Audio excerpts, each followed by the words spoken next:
नमस्कार. आपल्याला माहितच आहे मापदाची जी लढाई सुरू आहे त्या लढाईमध्ये माननीय विनोदराव पाटील व आमचे पूर्ण पदाधिकारी, आमचे जिल्हाध्यक्ष, तालुकाध्यक्ष, सर्व लोकांचे पत्र आम्हाला प्राप्त झालेले आहे. आता आम्ही माननीय डायरेक्टर साहेबांना लेटर देणार आहे. तर आपल्याला खरेदी बंद म्हणजे काय?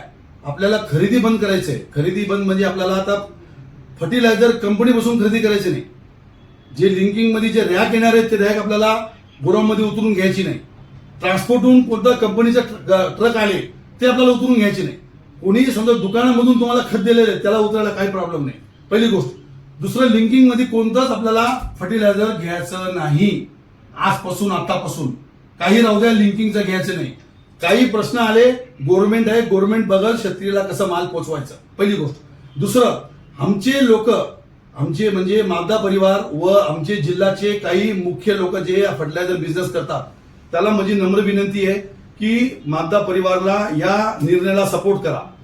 की हे सपोर्ट नाही केलं तर खालचे दुकानदार, आमचा विषय नाही, आपल्याला सोडणार नाही.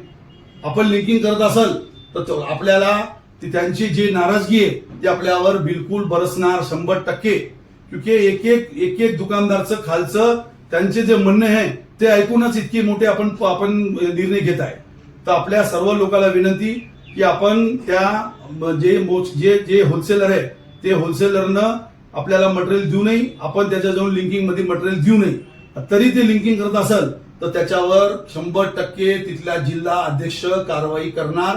आणि ते कारवाई नाही केली तर आपण त्या जिल्हाध्यक्षला आपण स्वतः म्हणणार की त्याच्या जिल्हाध्यक्षला की हे दुकानदार इतकं सगळं झाल्यानंतर अगर ऐकत नसेल तर त्याच्यावर कारवाई करण्याची गरज राहणार आहे 100%. आणि त्याच्यासोबत पुढचा व्यवहार आपल्याला कसं करायचं आहे. जे माणूस आश्वासनचे सोलायला तयार नाही, स्वतःचा बिझनेस बघत असेल, शेतकरीचा भला बघत नसेल तर त्याला आपल्याला धडा शिकल्याशिवाय राहायचा विषय नाही. हे झालं विषय. आता